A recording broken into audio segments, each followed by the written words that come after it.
موضوع الدرس فی بیان رسالت النبی صلی اللہ علیہ وسلم سورۃ المدثر تفسیر ابن کثیر. الحمد للہ رب العالمین والصلاة والسلام على اشرف الانبیاء وسید المرسلین سیدنا محمد وعلى آلہ واصحابہ اجمعین. اللهم صل على سيدنا محمد وعلى آل سيدنا محمد كما صليت على إبراهيم وعلى آل إبراهيم في العالمين إنك حميد مجيد.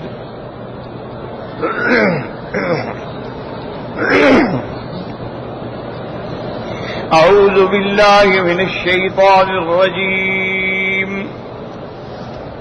بسم الله الرحمن الرحيم.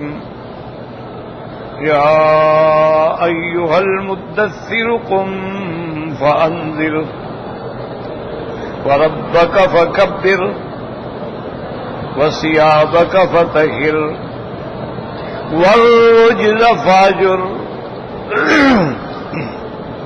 ولا تمنن تستكثر وَلِرَبِّكَ فَاصْبِرْ فَإِذَا نُقِرَ فِي النَّاقُورِ فَذَلِكَ يَوْمَئِذٍ يَوْمٌ عَسِيرٌ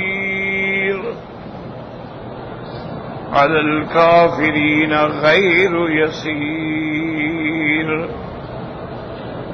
الحمدللہ کہ سورۃ المدثر کی ان آیات مبارکہ میں دروس سابقہ میں ہم نے یہ پڑھا ہے کہ اللہ نے حکم دیا اپنے محبوب سیدنا محمد مصطفیٰ صلی اللہ علیہ وسلم کو، اور بڑا خطاب جو ہے اس میں بڑا لطف ہے، کرم ہے کہ اے کپڑے میں لپٹنے والے کھڑے ہو جائیے، اب اپنا کام کریں. فانذر، اب امت کو ڈرائیں جہنم سے. وربک فکبر، اور اپنے رب کی عظمت کا بیان کریں، اپنے رب کی بڑائی بیان کریں، اپنے رب کی عظمت اور کبریائی بیان کریں. وثیابک فطہر، اور آپ ظاہری اور باطنی ہر طرح سے اپنے آپ کی صفائی رکھیں، پاکیزگی رکھیں، لباس بھی اور بدن بھی اور اخلاق بھی، اندر بھی اور باہر بھی. وثیابک فطہر والرجز فاہجر، اور ان اصنام اور بت پرستوں کو جو ہے ہمیشہ کے لیے مٹائیں، ختم کریں. یہ چار چیزوں کا حکم ملا.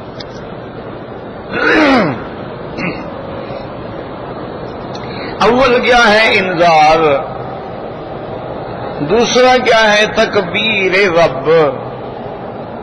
تیسرا کیا ہے؟ تطہیر ثیاب. چوتھا کیا ہے؟ رجز فاہجر، بت پرستی سے بیزاری. یہ چار چیزوں کا حکم ہے. اب اس کے بعد اللہ نے مدنی پاک صلی اللہ علیہ وسلم وَلَا تَمْنُن تَسْتَكْثِرْ، یعنی آپ کسی پہ منت اور احسان اس لیے نہ کریں کہ آپ کو زیادہ ملے. یاد رکھیں اس کا معنی یہ ہوتا ہے کہ جیسے دنیا میں رواج ہے، دیکھیں نا، بعض لوگ ہوتے ہیں بڑے اچھے مصور ہوتے ہیں، اچھی پیٹنگ بناتے ہیں، بعض اچھا کپڑا بنانے والے ہوتے ہیں، تو وہ بڑے بڑے لوگوں کو ہدیہ پیش کرتے ہیں. تو ان کا مقصد یہ ہوتا ہے کہ ہمیں اس سے زیادہ انعام ملے. بھی ہم جو ان کو ہدیہ پیش کر رہے ہیں 1000 ریال کا، تو بادشاہ تو بادشاہ ہے نا، اس کا بدلہ یہ تھوڑا کہ 1000 گن دے گا، وہ زیادہ دے گا، اس لیے دیتے ہیں. اور یہ چیز جو ہے تمام یعنی اللہ کی مخلوق کے لیے، مسلمانوں کے لیے منع نہیں ہے. کوئی غریب ہے، کوئی چیز بناتا ہے، اللہ نے اس کو فن دیا ہے، علم دیا ہے، کوئی چیز بنا کے بیچارہ انعام لینا چاہتا ہے تو کوئی منع نہیں، لیکن حضور کے شان کے بعد مطابق نہیں. کیونکہ اللہ نے اپنے مدنی پاک کو کامل الاخلاق بنانا ہے کہ آپ کے اخلاق اتنے بلند و بالا ہوں جہاں کوئی بھی نہ پہنچ سکے. اس لیے اللہ نے حکم دیا ولا تمنن تستکثر، آپ کسی پہ اس لیے احسان نہ کریں کہ وہ اس کا بدلہ آپ کو زیادہ دے، آپ اس کی تمنا ہی نہ. اب بعض علماء تو کہتے ہیں کہ یہ آیت جو ہے یہ خاص ہے حضور پاک کے لیے، یعنی یہ تخصیص ہے. اور بعض علماء فرماتے ہیں کہ تخصیص نہیں ہے لیکن یہ نہ یہ تنزیہی ہے، یعنی یہ مناسب نہیں. اگر کوئی کر لے تو حرام نہیں ہے لیکن مناسب نہیں، اور خاص طور پہ شان نبوت کے لیے تو بالکل مناسب نہیں.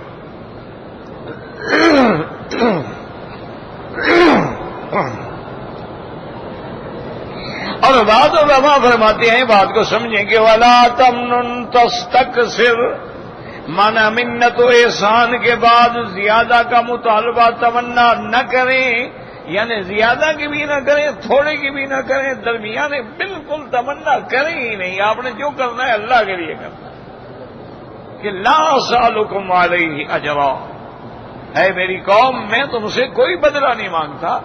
ان اجری الا علی رب العالمین، میرا اجر میرا ثواب سب اللہ تعالی کی ذات پر ہے.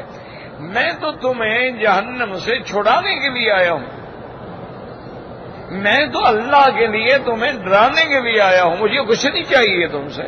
اسی لیے جب کافروں نے آپ کو دولت و دنیا کی پیشکش کی تو آپ نے فرمایا تم چاہے سورج لا کے میرے ہاتھ پہ رکھ دو، چاند لا کے میرے ہاتھ پہ رکھ دو، مجھے تو ان چیزوں سے کوئی غرض نہیں ہے.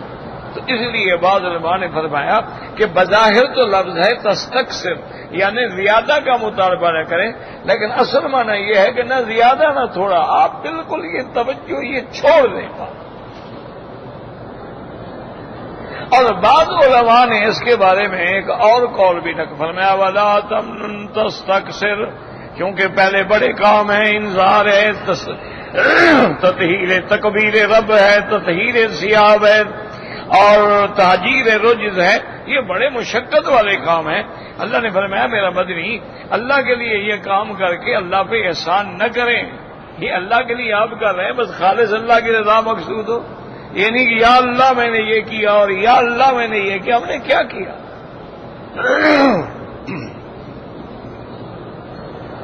اگر ہمارا ہر نفس جو ہے، سانس جو ہے، وہ اللہ کا شکر ادا کرے تو ہم شکر ادا نہیں کر سکتے. اس لیے جب اللہ نے حکم دیا تھا اعملوا آل داؤد شکرا، اللہ نے حکم دیا داؤد علیہ السلام اور اس کی آل کو کہ میرے شکر گزار بنو. اب آپ کے خاندان کا کوئی نہ کوئی بندہ ہر وقت اللہ کی عبادت میں مشغول رہتا تھا. ایک دن بیٹھے بیٹھے حضرت داؤد نے عرض کیا کہ یا اللہ آپ نے حکم دیا شکر کرو، لیکن شکر کرنے کی توفیق بھی تو آپ نے دی ہے نا، آپ نے زبان دی نا، آپ نے پڑھنے کی توفیق دی، آپ نے شکر کرنے کی توفیق دی، تو پھر ہم کیسے شکر کریں؟ تو اللہ نے فرمایا الآن شکرت یا داؤد، آج تم نے شکر کیا ہے. کہ آدمی اپنے عجز کا اظہار کرے گا، یا اللہ میں عاجز، میری کیا طاقت. اسی لیے حضور صلی اللہ علیہ وسلم فرماتے تھے اللہم لا احصی ثناء علیک، اللہ ہم تیری تعظیم کیسے بیان کر سکتے، ہماری کیا طاقت. ہماری زبانیں بالکل ساری دنیا کی زبانیں مل جائیں، قلم مل جائیں، تیری ایک نعمت کے بارے میں بھی بیان نہیں کیا جا سکتا ہے. تو اس لیے اللہ نے فرمایا کہ ولا تمنن تستکثر، اللہ کے لیے ساری محنتیں آپ نے فرمائی ہیں، آپ نے مشقتیں بیان فرمائی ہیں. اب اس کے لیے آپ کوئی احسان نہ جتلائیں، جو کچھ کیا تو آپ نے اللہ کے لیے کیا ہے. یہ نہیں کہ یہ ہم کریں تو اس سے بھی زیادہ ہمیں ملے. ہاں وہ کریم ہے، وہ زیادہ سے بھی زیادہ دے دے، لیکن آپ کی نیت یہ نہ ہو. ہمارا مقصد جو ہے وہ خالص عبادت. اب اس کا کرم ہے وہ ہمیں 1 کا لاکھ دے دے، اس کا کرم ہے ہمیں 1 کا 7. اس لیے فرمایا لا تمنن تستکثر ولربک فاصبر، کیا مانا؟ علماء نے فرمایا اپنے رب کے لیے ان مشقتوں پہ صبر کریں کہ اب آپ کے راستے میں کانٹے بچھائے جاتے ہیں، آپ کی گردن مبارک پہ اوج رکھے جاتے ہیں، آپ کے پاؤں مبارک چھلنی کر دیے جاتے ہیں، والے رب کا فصبر، آپ اپنے رب کے لیے جمے رہیں، صبر کریں۔ اور بعض مفسرین نے اس کا یہ ترجمہ بھی کیا، والے رب کا فصبر، یعنی علی الاوامر والنواہی، جو اللہ نے احکام بیان فرمائے ہیں، جو حکم دیے ہیں ان پہ جم جائیں، اور جن چیزوں سے منع کیا ہے رک جائیں۔ بس اسی کا نام جو ہے نا کمال ہے۔ اس لیے سارے قرآن میں آپ دیکھیں اللہ نے یہ نہیں فرمایا ہے کہ میرے اولیاء وہ ہیں جو میرے راستے میں مال لٹانے والے ہیں، خرچ کرنے والے ہیں، یہ ساری چیزیں یعنی اصل بات کیا ہے؟ اولیاء وہ ہیں، ان اولیاء الا المتقون، جو مجھ سے ڈرنے والے ہیں، میرے احکام پہ چلنے والے ہیں، اور جن چیزوں سے میں نے منع کیا ہے ان سے رکنے والے، اسی کا نام ولایت۔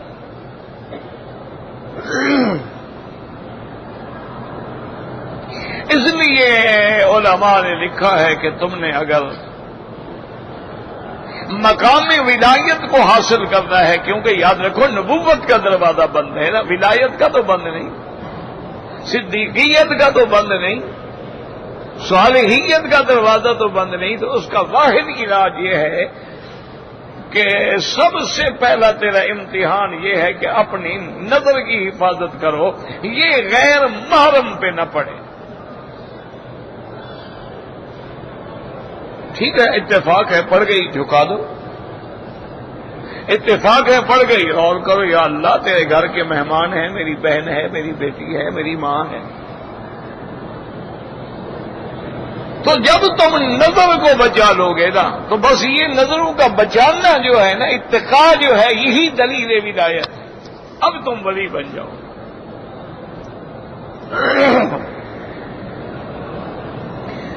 ایک بزرگ تھے، بہت بڑے عالم بھی تھے اور بہت بڑے اللہ کے ولی بھی تھے۔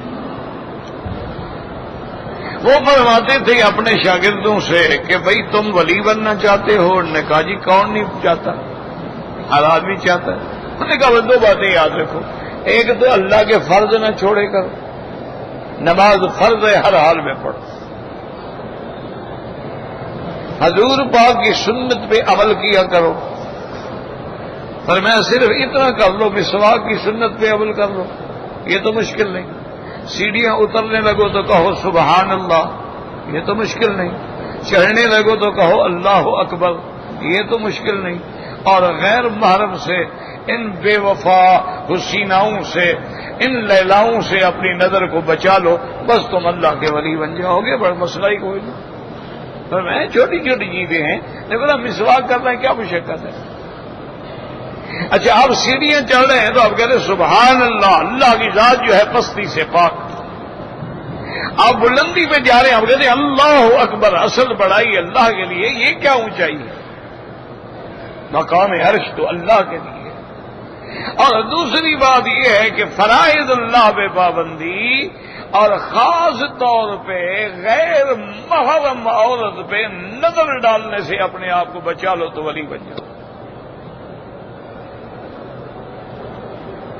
اور اس کے بچانے کا بھی کوئی مشکل نہیں ہے، آدمی یعنی تصور کر لے کہ بھئی یہ اللہ کے مہمان ہیں، اگر میری عمر میں برابر ہے تو بہن ہے، چھوٹی ہے تو بیٹی ہے، بڑی ہے تو میری ماں ہے، اتفاق سے نظر پڑی، اب شیطان جو ہے وہ بہکائے گا،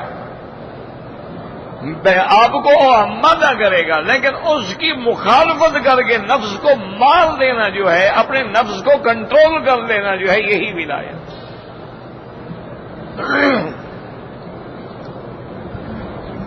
اور یہ بھی ارشاد فرمایا کہ بھئی شیطان بھی وسوسہ ڈالتا ہے اور نفس بھی وسوسہ ڈالتا ہے۔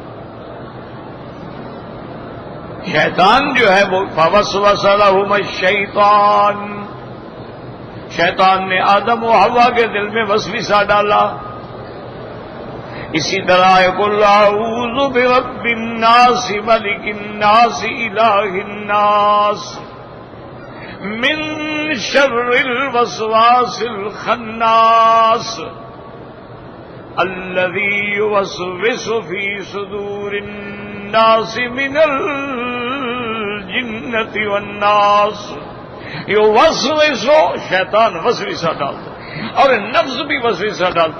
اب دونوں میں فرق یہ لکھا ہے بزرگوں نے کہ اگر کوئی عورت گزر رہی تھی شیطان نے وسوسہ ڈالا، دیکھو یار کیسی خوبصورت ہے، کیسا قد ہے، کتنا سلم ہے، دیکھو کیسا رنگ ہے، کیسے آنکھیں ہیں، اس نے وسوسہ ڈالا ہے. یہ تو پہلا وسوسہ شیطان کی طرف سے ہوتا ہے. اب نفس لگ جاتے، یار دیکھو تو صحیح، یار بال تو دیکھو، یار ذرا اس کی آنکھیں تو دیکھو، یار اس کی چال تو ذرا دیکھیں، یار اس کے ذرا ہاتھ تو دیکھو. تو اب یہ نفس جو بار بار کرتا ہے یہ نفس کا وسوسہ ہے. شیطان ایک دفعہ وسوسہ ڈالے گا، نفس تمہیں بار بار اکسائے گا کہ بھائی تم اس کو دیکھو تو صحیح یار کیسا جمال ہے. تو ان النفس لامارۃ بالسوء، نفس ہی ہے جو سب سے برائی پر اچھالنے والا ہوتا ہے. شیطان کا وسوسہ تو آیا ختم ہو گیا، لیکن نفس بار بار وسوسہ ڈالتا ہے. تو بس ان سے بچ جاؤ تو بھی لگ. اس لیے اللہ نے فرمایا وَلِرَبِّكَ فَاصْبِرْ، ہر تکلیف پہ صبر، اوامر پہ صبر، نواہی پہ صبر. وَلِرَبِّكَ فَاصْبِرْ فَإِذَا نُقِرَ فِي النَّاقُورِ.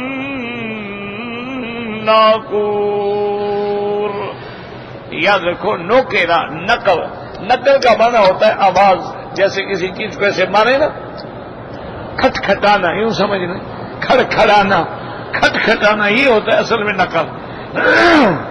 لیکن یہاں مراد جو ہے نفخ فی الصور، ناقور سے مراد جو ہے سور ہے.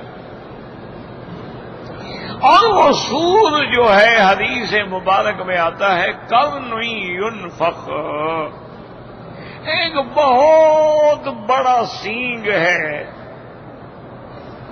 اور اللہ کا فرشتہ جو ہے اس کی ڈیوٹی ہے واضح انفا ہو، اس نے اس پہ اپنا منہ گویا رکھا ہوا ہے.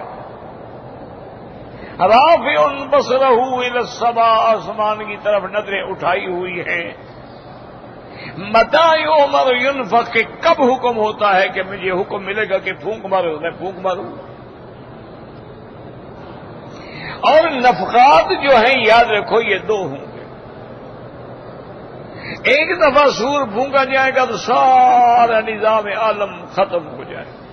وَنُفِخَ فِي الصُّورِ فَصَعِقَ مَن فِي السَّمَاوَاتِ وَمَن فِي الْأَرْضِ إِلَّا مَن شَاءَ اللَّهُ ثُمَّ نُفِخَ فِيهِ أُخْرَىٰ فَإِذَا هُمْ قِيَامٌ يَنظُرُونَ.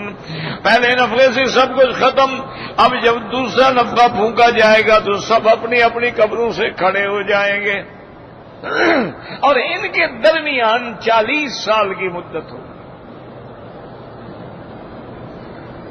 اب اللہ فرماتے ہیں کہ جب سور پھونکا جائے گا، یعنی فَإِذَا نُقِرَ فِي النَّاقُورِ، جب سور پھونکا جائے گا، سور پھونک ماری جائے گی سور میں، اور فَذَلِكَ يَوْمَئِذٍ يَوْمٌ عَسِيرٌ، پھر وہ دن جو ہے بڑا سخت. کیوں؟ قیامت ہے. اور قیامت کے بارے میں آپ پڑھ چکے ہیں، اللہ نے قرآن میں کئی دفعہ بیان فرمایا ہے کہ یا ایھا الناس اتقوا ربکم ان زلزلۃ الساعۃ شیء عظیم. اے لوگوں اپنے رب سے ڈرو، قیامت کا زلزلہ جو ہے وہ بڑا، بہت بڑا.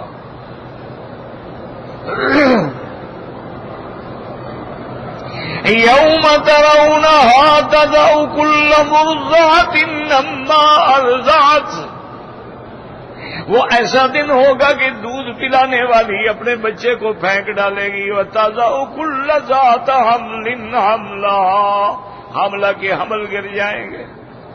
وترى الناس سکارى، وما هم بسکارى ولكن عذاب اللہ شدید.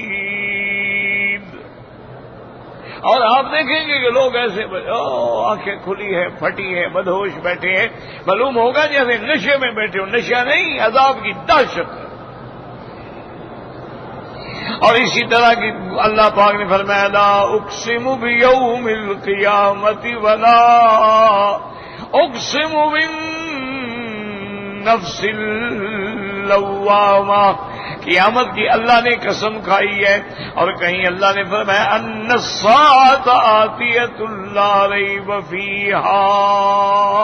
تو اب یہاں اللہ فرماتے ہیں کہ جب سور پھونکا جائے گا، اور سور پھونکنے پر اللہ کا اسی لیے حدیث میں آتا ہے کہ صحابہ نے حضور کی خدمت میں عرض کیا کہ یا رسول اللہ صلی اللہ علیہ وسلم، اب اللہ نے ہم پر بڑی مہربانی کی ہے، مال غنیمت ہے، اموال ہے، بیت المال میں پیسے ہیں،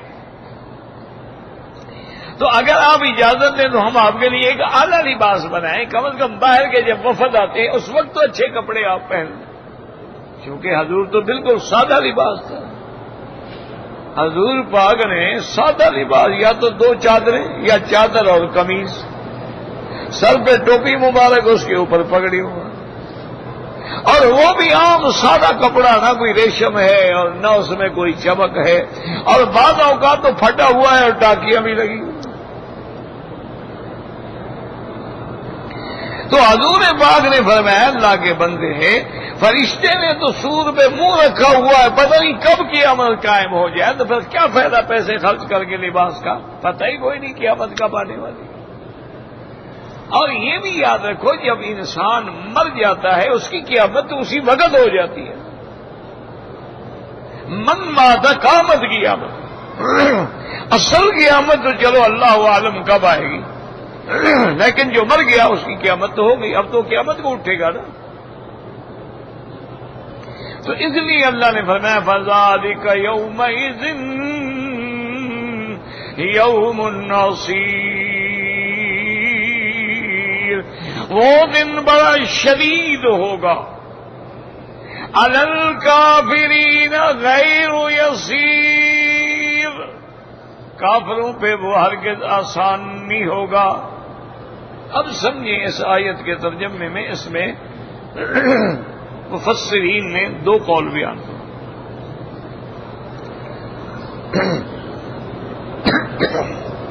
بعض علماء فرماتی ہیں فذالک یومئذ یوم عسیر، بس یعنی وہ دن ہی سخت ہو، شدید دن ہوگا، اور 1000 سال کے برابر وہ دن ہوگا. اور شدت شمس جو ہے وہ ایسے ہوگی جیسے آدمی کے سر کے بالکل قریب ہے، اور لوگوں کو پسینے نے لگام چڑھائی ہوئی ہوگی، کوئی گھٹنے تک، کوئی سینے تک، کوئی منہ تک، سب عرق میں پسینے میں ڈوبے ہوئے ہوں گے. دہشت کا یہ عالم ہوگا کہ آنکھیں پھٹی ہیں تو پھٹی ہیں، جھکی ہیں تو جھکی ہیں. انہوں نے کہا بس یعنی وہ دن سخت ہو، سب پہ سخت. آگے ذرا وضاحت کر دی گئی کہ ہاں کافروں پہ تو ہرگز آسان نہیں ہوگا نا. اور ایک ترجمے میں یوں ہے کہ نہیں فذالک یومئذ یوم عسیر علی الکافرین غیر یسیر.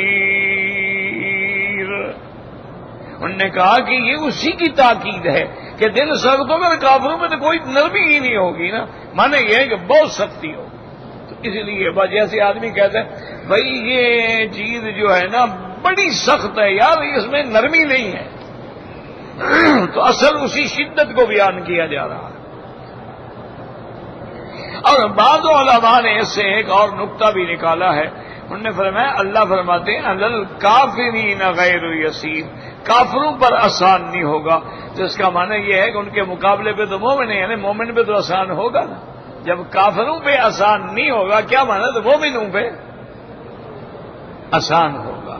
اسی لیے قرآن میں آتا ہے فلا ينظر الیہم، اللہ کافروں کی طرف نظر بھی نہیں فرمائیں گے، تو معنی مومنوں کی طرف تو فرمائیں گے. اس لیے بعض علماء نے فرمایا کہ یہ کلمات 2 دفعہ اس لیے لائے گئے کہ بھئی یہ جو سختی ہے نا یہ کافروں کے لیے ہوگی، جو ایمان والے ہیں، جو انبیاء ہیں، جو صلحاء ہیں، جو اللہ کے اولیاء ہیں، ان میں تو کوئی خوف ہی نہیں ہوگا، لا یحزنہم الفزع الاکبر، ان کے لیے اس دن کا کوئی غم نہیں ہوگا، بلکہ وہ 1000 سال والا دن اولیاء اللہ کے لیے ایسے گزرے گا جیسے ایک نماز سے دوسری نماز کا وقت۔ ان کو ایسے محسوس ہوگا کہ اچھا اتنے گزر گیا بھائی۔ اسی لیے قرآن میں آتا ہے کہ اللہ سریع الحساب ہیں، آدھے دن میں سب حساب کتاب ہو جائے گا، اور جنت والے جنت میں چلے جائیں گے اور جہنم والے جہنم میں چلے جائیں گے۔ تو بعض علماء نے یہ ترجمہ بھی کیا ہے۔ اب مفسر رحمت اللہ علیہ ان آیات مبارکہ کی تفسیر فرماتے ہیں۔ ثبت فی صحیح البخاری من حدیث یحییٰ ابن ابی کثیر نبی سلمۃ عن جابر رضی اللہ تعالی عنہ انه كان يقول اول شيء نزل من القرآن يا ايها المدثر وخالفه الجمهور فذهبوا الى ان اول القرآن نزولا قوله تبارك وتعالى اقرأ باسم ربك الذي خلق كما سيأتي ذلك هنالك ان شاء الله تعالى۔ اب مفسر رحمت اللہ علیہ فرماتی ہیں کہ صحیح بخاری کے اندر یہ حدیث موجود ہے۔ حضرت جابر رضی اللہ تعالیٰ عنہ فرماتی ہیں کہ قرآن میں سے سب سے پہلے جو اترا ہے وہ سورۃ المدثر ہے، لیکن مفسر رحمت اللہ علیہ فرماتے ہیں خالف الجمہور، لیکن جمہور صحابہ اس کے خلاف کہتے ہیں، وہ کہتے ہیں کہ بالکل یہ بات نہیں، بلکہ اول ما نزل علی النبی صلی اللہ علیہ وسلم اقرأ باسم ربک الذی خلق، سب سے پہلی وحی میں جو آیتیں اتری ہیں وہ سورۃ اقرأ کی 5 آیتیں ہیں۔ تو یاد رکھیں کہ یہ دراصل اب دیکھیں حضرت جابر بھی صحابی ہے، اور صحابہ جتنے میرے مدنی کے ہیں کلہم صدوق و نذور، سب سچے ہیں، وہ کبھی جھوٹ نہیں بولتے ہیں۔ اصل بات یہ نہیں ہے، بات سمجھانے والی ہوتی ہے۔ حضرت جابر کا منشا یہ تھا کہ زمانہ فطر کے بعد، یعنی فطرت وحی کے بعد جو پہلے صورت اتری ہے وہ یا ایھا المدثر، تو وہ اولیہ حقیقیہ نہیں بیان کر رہے ہیں، وہ اولیہ بیان کر رہے ہیں فطرت کے بعد والی۔ تو اس لیے ہمیشہ یاد رکھیں کہ علماء کا کام ہی یہ ہوتا ہے کہ اگر صحابی کے قول میں تعارض آ جائے یا مثلا کسی اللہ والے کی بات میں کوئی ایسا اجمال آ جائے کہ بات سمجھ نہ آئے، تو وہ کوشش کرتے ہیں کہ اس کو کسی اچھے محمل میں محمول کریں تاکہ ان کی شان میں کوئی کوتاہی نہ ہو جائے۔ اس لیے ہمیشہ یاد رکھیں، مثلا ایک دفعہ میں نے ایک کتاب میں پڑھا، حضرت حاجی امداد اللہ مہاجر مکی رحمت اللہ علیہ جو تھے مہاجر تھے اور بہت بڑے اولیاء اللہ میں، جن کے حضرت گنگوہی جیسے لوگ مرید تھے، حضرت تھانوی مرید تھے، حضرت مدنی مرید تھے۔ انہوں نے اپنی کتاب میں لکھا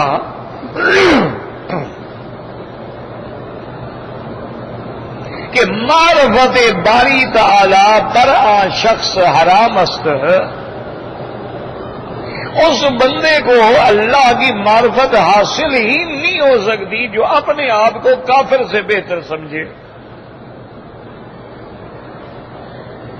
اب میں نے پڑھا، میں طالب العلم آدمی، مجھے تو سمجھ نہ آئے، میرا دماغ الٹ گیا کہ بھئی آخر ہم اپنے آپ کو کافر سے بھی اچھا نہ سمجھیں، وہ کافر ہے، وہ جہنمی ہے، چلو ہم گناہ گار صحیح لیکن کلمہ پڑھتے ہیں، مسلمان ہیں، اننی من المسلمین۔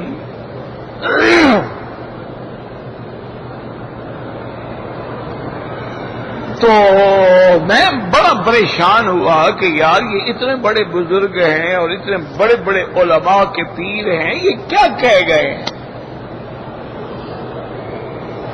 اسی لیے ہمیشہ 2 باتیں یاد رکھا کرو، اگر کبھی صوفیہ حضرات کی کتابیں پڑھیں، پہلے تو پڑھا نہ کرو، وہ پڑھے جس کو علم ہو، اور اگر کبھی پڑھیں تو یہ بات یاد رکھ لیں کہ قول صوفیہ در شریعت حجت نیست، شریعت کے معاملے میں صوفی حضرات کا قول حجت نہیں ہوتا۔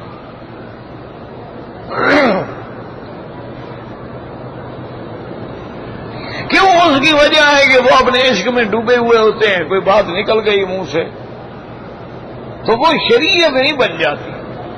شریعت کتاب اللہ اور سنت رسول اللہ کا نام۔ اگر ان کے منہ سے کوئی ایسی بات نکل جائے تو جب حجت ہی نہیں ہے تو آپ غور ہی نہ کریں، اور اگر آپ غور کرنا چاہتے ہیں تو فات البیوت من ابوابها، گھروں میں دروازے سے داخل ہوں، پھر اس بندے کے پاس جائیں جن کو ان کا پتہ ہو۔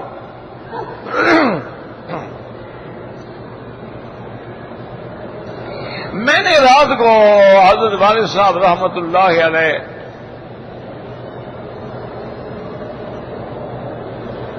بیٹھے تھے تو میں نے ان کو جا کے وہ کتاب بھی لے گیا اور میں نے کہا حضرت یہ سارے بزرگوں کے پیر ہیں، سارے علماء کے پیر ہیں، اور نے کیا بات لکھ دی ہے؟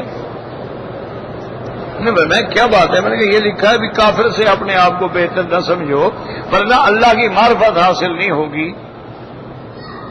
میں بے وقوف آدمی، جب تم اس علم کو جانتے نہیں ہو پڑھتے کیوں؟ جس نے تمہیں کہا ہے کتابیں پڑھو، تم اپنی کتابیں پڑھو جس سے تمہارا واسطہ ہے۔ میں نے کہا میں کتاب جو رکھی تھی، مولوی کی تو عادت ہوتی ہے نا ہاتھ مارنے کی، میں نے اٹھا لی، پڑھ لی، میرا دماغ انہوں نے میں کوئی دماغ کی خرابی نہیں ہے، انہوں نے ٹھیک کہا ہے۔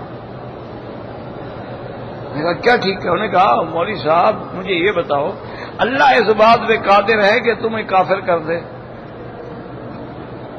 میں نے کہا جی بالکل قادر ہے، القلوب بین اصابع الرحمن، حضور فرماتے ہیں دل جو ہے وہ اللہ کی انگلیوں میں ہے، جدھر پھیر دیں، چاہے ہدایت پہ پھیر دیں چاہے گمراہی پہ پھیر دیں۔ انہوں نے کہا اللہ اس بات پہ بھی قادر ہے کہ جس کافر کو تم برا سمجھے اس کو مسلمان کر دیں؟ میں نے کہا ہاں جی قادر ہے۔ انہوں نے کہا انہوں نے یہی کہا ہے کہ اپنا فخر نہ کیا کرو، ایسا نہ ہو کہ خدا تجھے کافر کر دے اس کو مسلمان کر دے اور برباد ہو جاؤ، تم اپنے آپ کو سب سے حقیقت سمجھا۔ انہوں نے یہی بات کی ہے، تمہیں سمجھ نہیں آ رہی تو کیا کریں؟ انہوں نے تو غلط نہیں کہا کہ پہلا سبق یہ ہے کہ اپنے نفس کو مار دو، اپنے آپ کو حقیر سمجھو اور سب کو بڑا سمجھو، حتیٰ کہ ایک طالب العلم ہے تم اس کو بڑا سمجھو، اپنے نفس سے بدگمانی کرو اور دوسروں سے نیک خیال رکھو۔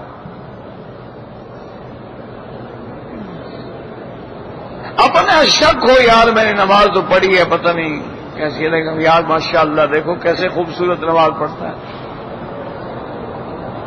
اپنے آپ سے بھی۔ انہوں نے کہا یہی وہ سبق بتا رہے ہیں کہ کبھی غرور میں نہ آنا، اسی لیے حکم ہے کہ کسی لنگڑے کو، کسی مریض کو، کسی کوڑی کو دیکھو تو کہو الحمدللہ الذی عافانی مما ابتلاک وفضلنی علی کثیر من الخلق، اللہ کا شکر ہے کہ اللہ نے مجھے اس چیز سے بچا لیا ہے جس میں تم مبتلا ہو، کہیں ایسا نہ ہو کہ تم نخوت کرو اور اللہ تمہیں اسی بیماری میں مبتلا کرو۔ اسی طرح باقاعدہ حدیث مبارک میں آتا ہے کہ کسی گناہ گار کو تم نے دیکھا ہے، شرابی ہے، زانی ہے، اس کو برا مت سمجھو، اس کے عمل کو برا سمجھو۔ اگر تم اس کو برا سمجھو گے تو مرنے سے پہلے اللہ تمہیں اسی بیماری میں مبتلا کرے۔ اس کا عمل برا ہے ورنہ وہ بھی انسان ہے، وہ بھی کلمہ پڑھنے والا ہے، اس کے پاس وہ بیمار ہیں، اس کی بیماری کے ساتھ ہمدردی کرو، یہ مانا تو نہیں کہ اس سے نفرت کا اظہار کرو۔ اس لیے ہمیشہ یاد رکھیں کہ علماء کرام نے فرمایا کہ اصل بات یہ ہے کہ حضرت جابر نے جو بات کی ہے وہ ٹھیک ہے، فطرت کے بعد یہ پہلی آیات ہے، لیکن جو صحابہ کہہ رہے ہیں وہ بھی ٹھیک، اس لیے فرماتے ہیں کہ اس کے بعد قال البخاری حدثنا يحيى قال حدثنا وكيع عن علي بن المبارك عن يحيى بن ابي كثير قال سالت ابا سلمة بن عبد الرحمن اول ما نزل من القرآن فقال يا ايها المدثر قلت يقولون اقرأ باسم ربك الذي خلق فقال ابو سلمہ صاحب جابر رضی اللہ عنہ قلت من سما قلت لي فقال جابر لا احدثك الا ما حدثنا رسول الله صلی اللہ علیہ وسلم.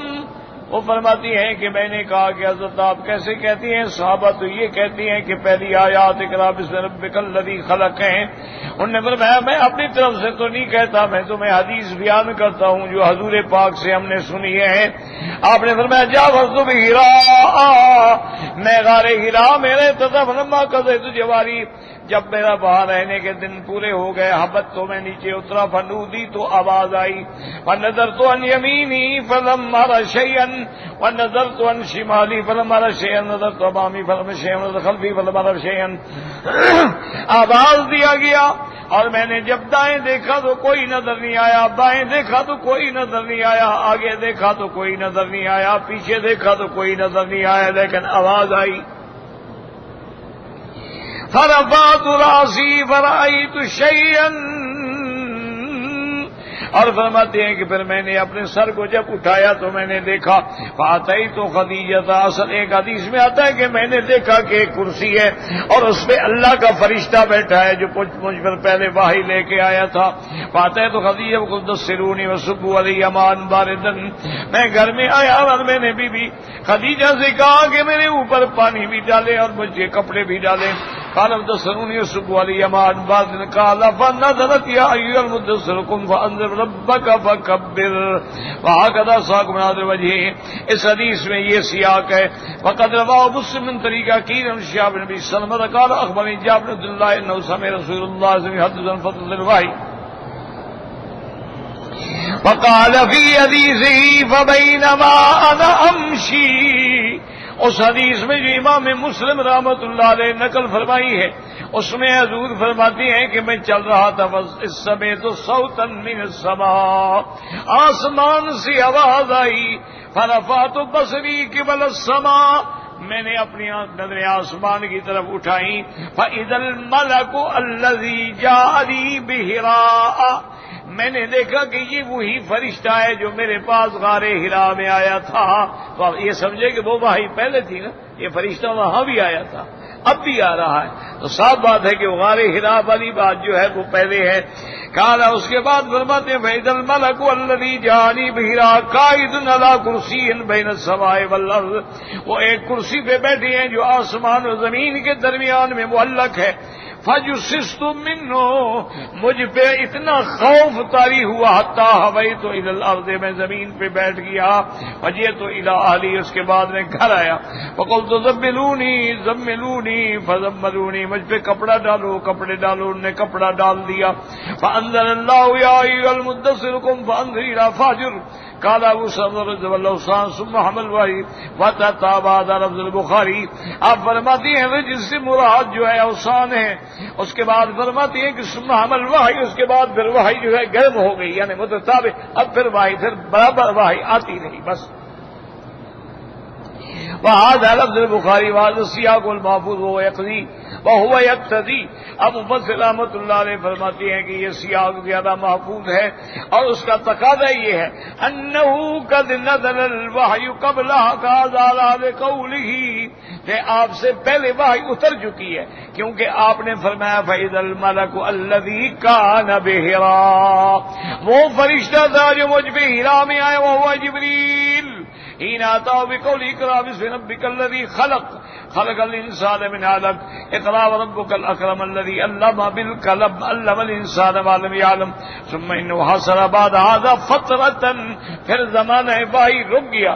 ثم نزل الملك بعد هذا، پھر فترت کے بعد پہلی دفعہ اللہ کا فرشتہ نازل ہوا. وبجل الجميع أول شيء نزل بعد فترة الوحي هذه سورة. اب جمع کی صورت یہ ہوگی کہ سب سے پہلی وحی حراء میں اتری اقرا، لیکن زمانے فترت کے بعد جو صورت اتری ہے وہ یہ صورت ہے. کما قال امام احمد حدثنا حجاج قال حدثنا لیث قال حدثنا عقیل بن شهاب قال سمعت ابا سلمة بن دربان يقول اخبرني جابر بن عبد الله انه سمع رسول الله صلی اللہ علیہ وسلم یقول ثم فتر الوحی عنی فترة، یعنی پھر وحی آنا رک گیا کچھ زمانہ. فَسَأَلْنَا فَبَيْنَ أَنَا أَمْشِي، میں چل رہا تھا، سمعت صوتا من السماء فرفعت بصری قبل السماء فإذا الملك الذي جاءني قائد على کرسی بین السماء والارض فجسست من فرقا، مجھے ڈر کے بارے حتیٰ میں زمین پہ بیٹھ گیا، حتیٰ آویت الارض فجئت اہلی فقلت زملونی زملونی فزملونی ثم انزل اللہ تعالی یا ایھا المدثر قم فانذر وربک وکبر وثیابک وطہر والرجز فاہجر ثم حمل الوحی وتتابع۔ اب مفسر رحمت اللہ علیہ فرماتی ہیں کہ جیسے امام احمد نے بھی یہی روایت مبارک نقل فرمائی ہے، تو اس سے یہی معلوم ہوتا ہے کہ زمانے فطرت کے بعد جو وحی ہے، یعنی وحی آنا بند ہو گیا، پھر جب آئی تو یہ پہلی صورت ہے، واللہ اعلم۔ لیکن یاد رکھیں کہ میں نے خلاصہ درس میں عرض کیا تھا، شاید آپ کو یاد ہو، کہ یہ فطرت الوحی کا جو واقعہ ہے نا، یہ ایک دفعہ نہیں ہوا، یعنی کئی دفعہ وحی آتے آتے رک گئی۔ جیسے کافروں نے جب حضور پاک سے سوالات پوچھے تھے کہ روح کیا چیز ہے، وہ کون سا بادشاہ ہے جو مشرق اور مغرب پہ پہنچا ہے، اور صحابے اور ایک غار میں جانے والے نوجوانوں کا کیا قصہ ہے، حضور نے فرمایا میں کل جواب دوں گا، لیکن وحی نہیں آئی، وحی رک گئی۔ تو یہ بھی فطرت۔ حضور فرماتے ہیں کہ مجھ پہ غم کے پہاڑ ٹوٹ پڑے گے، دشمن روز آ جائیں جواب دیں، اب وحی آئے تو میں جواب دوں نا۔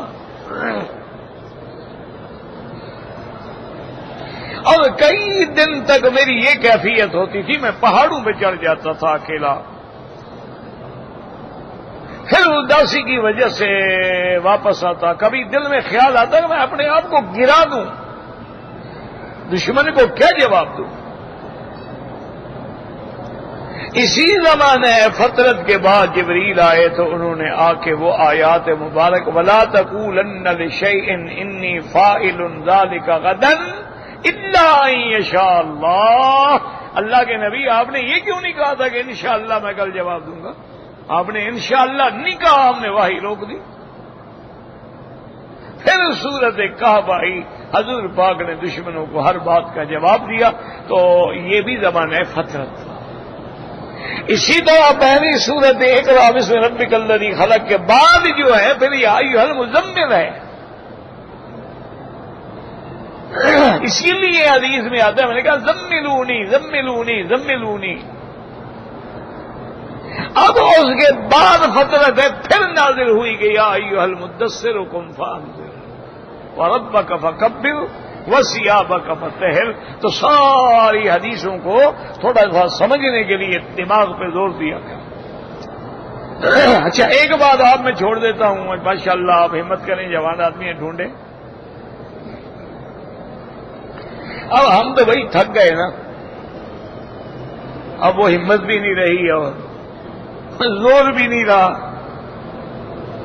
تو بہرحال اس میں دو چیزیں آتی ہیں۔ ایک ہے کہ حضور فرماتے ہیں میں ڈر گیا، میں گھر آیا، میں نے کہا مجھ پہ کپڑا ڈالو کپڑا ڈالو، اور ساتھ کہا کہ مجھ پہ ٹھنڈا پانی بھی ڈالو۔ کیا مطلب؟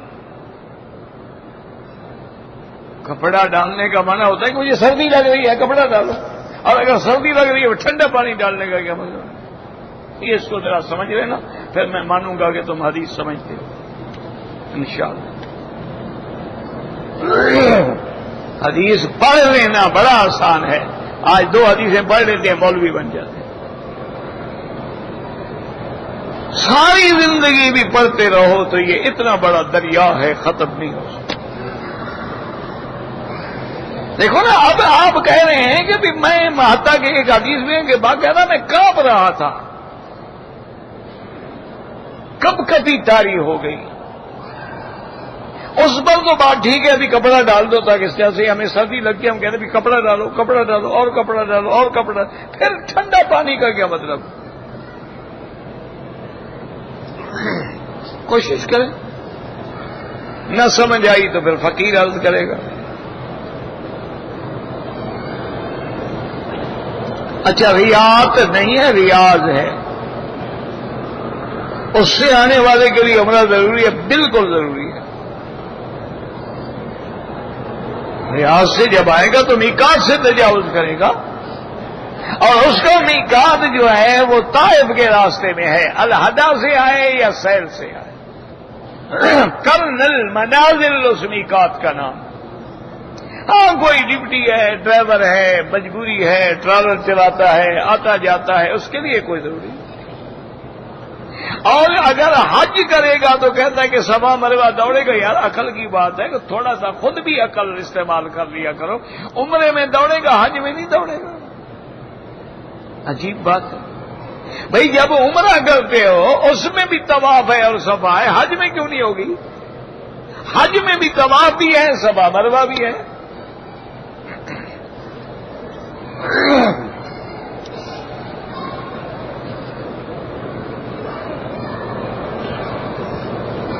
طواف میں صفا مروہ کرنا ضروری ہے، بالکل ضروری ہے حج میں۔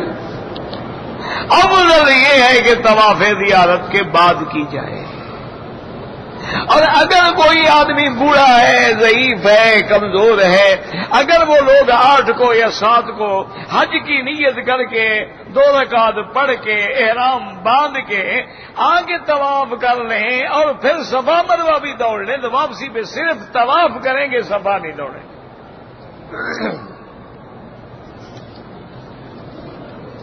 ایک بات میری یاد رکھو، یا تو حج پڑھا کرو یا پھر حج پہ جانے کی ضرورت ہی نہیں اگر جان چھڑانی ہے۔ آج کل لوگ یہی کرتے ہیں، عرفات سے مزدلفہ آ گئے، کوئی تو اسی وقت چل پڑے، رات کو کنکریاں مارتے، سر منڈاتے گھر گئے، السلام علیکم، باقی کنکریاں دوستوں، یار تم جاؤ گے نا میری بھی مار دینا، کیوں تم لنگڑے ہو، تمہاری مار دیں گے، اندھے ہو، معذور ہو، کیوں مار دیں؟ یہ بات نہیں ہے کہ تم وکیل بنا دو جی میری کنکریاں مار دینا، بالکل نہیں۔ عورت ہے خود کنکری مارے، مرد ہے خود کنکری مارے، رکشے دغات کو مار لے، عورت ہے چل نہیں سکتی ریڑھی پہ بٹھا دو۔ میں نے آپ کو خود بتایا تھا، میرے والد صاحب معذور ہو گئے تھے ٹانگوں سے، آخری عمر میں بالکل نہیں چل سکتے تھے، اور نظر اتنی کمزور ہو گئی تھی کہ یوں کر کے دیکھتے تھے بڑی مشکل سے۔ تو آخری دن جب ہم عرفات سے واپس آ گئے تو میں نے کہا ابا جان مجھے وکیل بنایا، میں جا رہا ہوں کنکریاں مارنے کے لیے تاکہ آپ کی بھی کنکریاں مار لوں۔ انہوں نے کہا کیوں میری کنکریاں کیوں مار لوں؟ میں نے کہا تو قرآن ہے کہ مریض ہو، اعمیٰ ہو، نابینا ہو، لنگڑا ہو، اس پہ کوئی گناہ نہیں، آپ تو معذور ہیں۔ انہوں نے فرمایا میں کیسے معذور ہوں، خدا کے بندے اچھے مولوی ہو۔ میں نے کہا عجیب آدمی ہو، کیسے تم مولوی ہو، یہی لوگوں کو دین سکھاتے ہو؟ کہا میں تو خوش تھا میرا بیٹا مولوی بن گیا، تم تو بالکل کچھ نہیں جانتے۔ میں نے کہا حضرت اس میں نے کون سی میں اللہ کے بندے جب ویل چیئر موجود ہے، میرا بیٹا مجھ کو لے جانے والا موجود ہے تو میرا عذر تو باطل ہو گیا، کہاں رہا میرا عذر؟ عذر تب تھا کہ میں معذور ہوں اور لے جانے والا بھی کوئی نہیں۔ اب کسی کو منت کر کے کہوں یار میری کنکریاں مار دینا، اب تو رواج ہو گیا ہے نا جی، 10 کی کنکریاں ماریں گے، 11 12 کو مجال ہے کہ بھی نہ جائے۔ ایک ہے کہ کنکری نہیں ماری گئی دم پر، ایک ہے آمد دم چھوڑ دے تو گناہگار ہے، اس نے اللہ کے نبی کا حکم چھوڑا ہے، کنکری مارنا واجب ہے۔ اس لیے اگر حج کرنا ہے تو حج کرو، ورنہ جان نہ چھڑاؤ، نہیں کر سکتے کوئی ضروری نہیں۔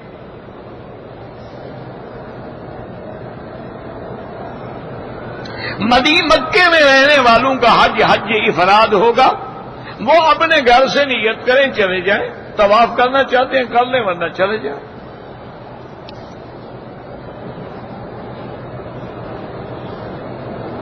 اگر میں اب حج عمرہ میں نے کر لیا ہے، حج تک میں دوسرا عمرہ کروں کر لیں کوئی بات نہیں، جب ایک کیا ہے تب بھی تمتع ہے اور 2 کرو گے تب بھی تمتع ہے۔ والد کا حج کرنا ہے بالکل کریں، اور ہر کام میں نیت اپنے والد کی کریں گے، یا اللہ میرے والد کی طرف سے ہے، میرے والد کی طرف سے ہے۔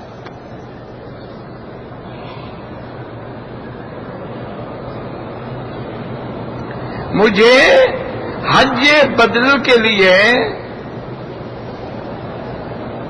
روپے پیسے طریقہ کیا ہے؟ بہت سارے لوگ ہیں طالب العلم ہیں، غریب ہیں، ان کو پیسے دے دیں وہ دوبارہ بدل کر دیں گے۔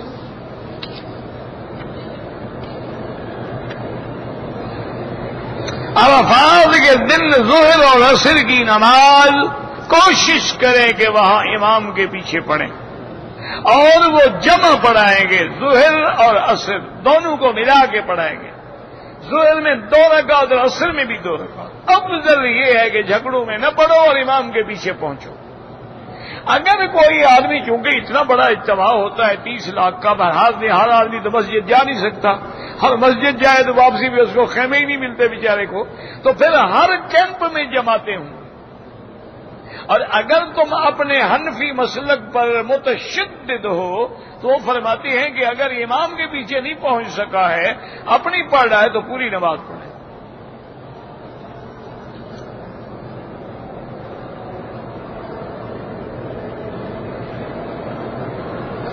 جو عورت اپنے خامد سے بنا عذر طلاق مانگے، حضور نے فرمایا کہ اس کو جنت کی خوشبو نہیں ہے۔ مانا یہ تھوڑا ہے کہ کافر ہو جائے گی، مانا یہ ہے کہ بہت بڑا گناہ ہے اور جنت کے اول وہلہ میں داخل نہیں ہوگا۔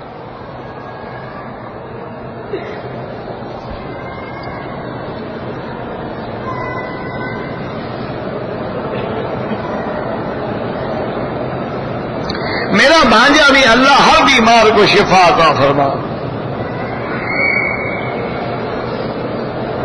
آپ کو معلوم ہے تو مجھے تو نہیں معلوم نا، آپ بتائیں نا کہ کمبل بھی ڈالو، ٹھنڈا پانی بھی ڈالو، کیا مانو؟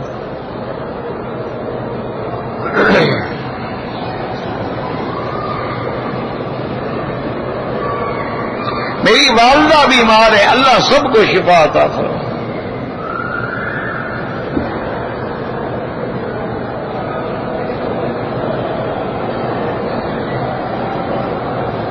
کہتے ہیں کہ ایک آدمی نے آج سے 4 مہینے قبل غصے میں آ کر اپنی بیوی کو 3 طلاقیں دی ہیں۔ تو بہرحال میرا بھائی یاد رکھیں کہ امام شافعی، امام مالک، امام احمد بن حنبل، امام ابو حنیفہ رحمہم اللہ، چاروں اماموں کے نزدیک وہ 3 طلاقیں ہو گئی۔ 3 ہوتی ہیں، وہ گناہ گار ہے، اس کو 3 طلاقیں اکٹھی نہیں دینی چاہیے تھی، لیکن طلاق 3 ہو۔ صرف بعض علماء اہل حدیث حضرات ہیں، وہ فرماتے ہیں کہ ایک مجلس میں اگر ایک ہی دفعہ میں 3 دفعہ کہا ہے تو 1 ہوگی۔ بہرحال یہ ان کی تحقیق ہے، باقی تمام ائمہ کہتے ہیں 3۔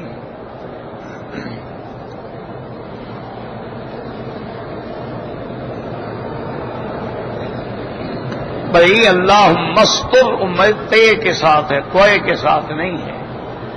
اللہم ارحم امت محمد صلی اللہ علیہ وسلم، اللہم اغفر امت محمد صلی اللہ علیہ وسلم، اللہم استر کے ساتھ ستر پردہ ڈالنا، اللہم اجبر امت محمد صلی اللہ علیہ وسلم۔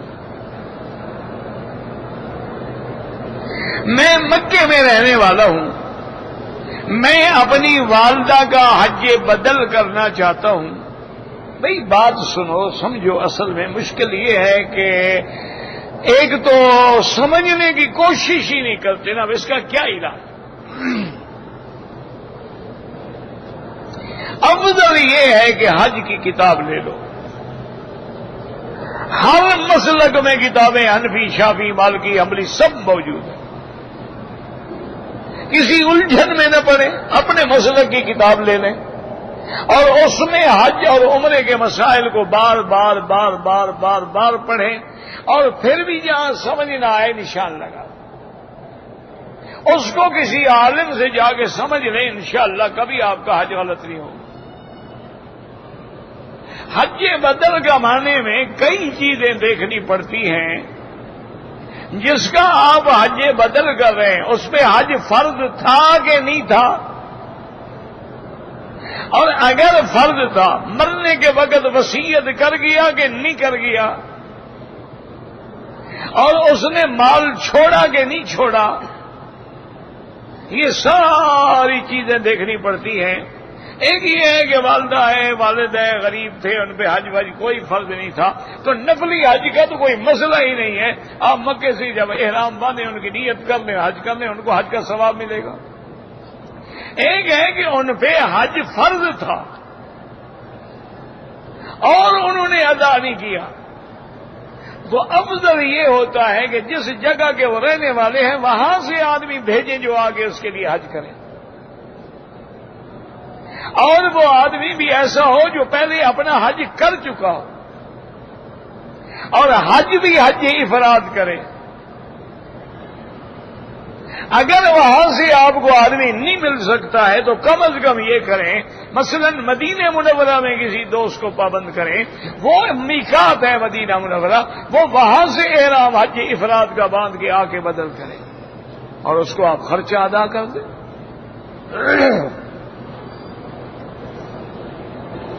آپ کا ایک طالب العلم بیمار ہے، اللہ شفا عطا فرمائے.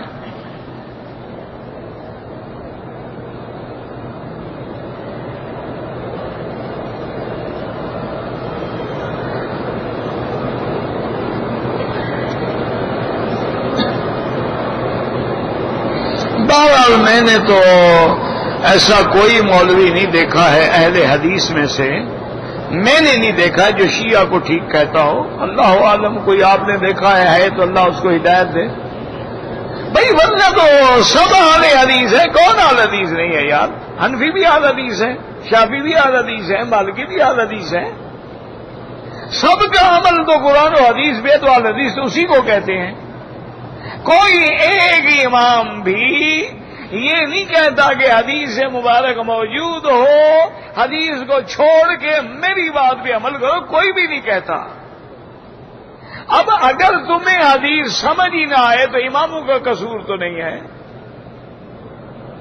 ایک آج تیرا دور ہے، تقریباً 1400 سال ہم دور آ گئے، اور وہ بعض امام جو ہیں 50 سال دور ہے، کوئی 100 سال دور ہے، کوئی 150 سال دور ہے، تو ان کا فہم جو حدیث ہے وہ ہم سے زیادہ بہتر تھا، ہمارا زیادہ بہتر ہے. تو اس لیے علماء ان ائمہ کو ترجیح کیوں دیتے ہیں کہ بھئی ایک تو ان کا زمانہ اقرب الی زمان رسول اللہ ہے، اور دوسرا ان کی فقہ جو ہے وہ مدون مرتب موجود ہے، اور 5ویں فقہ موجود ہی نہیں دنیا میں. تو جس علاقے میں جو فقہ چلی گئی اسی پہ عمل ہونے لگا. نہ کوئی تعصب ہے، نہ کوئی جھگڑا ہے، نہ کوئی ایسی بات ہے. بہرحال جو آدمی صحابہ کو غلط کہتا ہو، حضرت معاویہ رضی اللہ عنہ کی شان میں گستاخی کرے، وہ تو اہل حدیث بھی نہیں ہو سکتا اور اہل سنت بھی نہیں ہو سکتا. حضور نے جب حدیث میں فرمایا ہے اللہم اجعلہ ہادیا مہدیا، یہ حضرت معاویہ نے حدیث خود گھڑی تھی، نعوذ باللہ.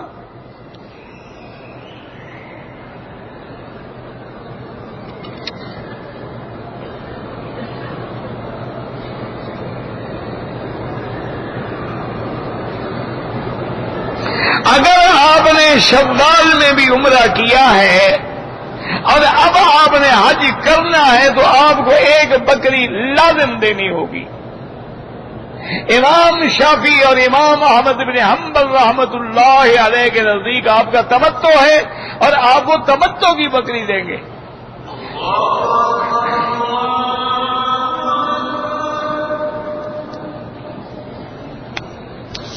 اللہ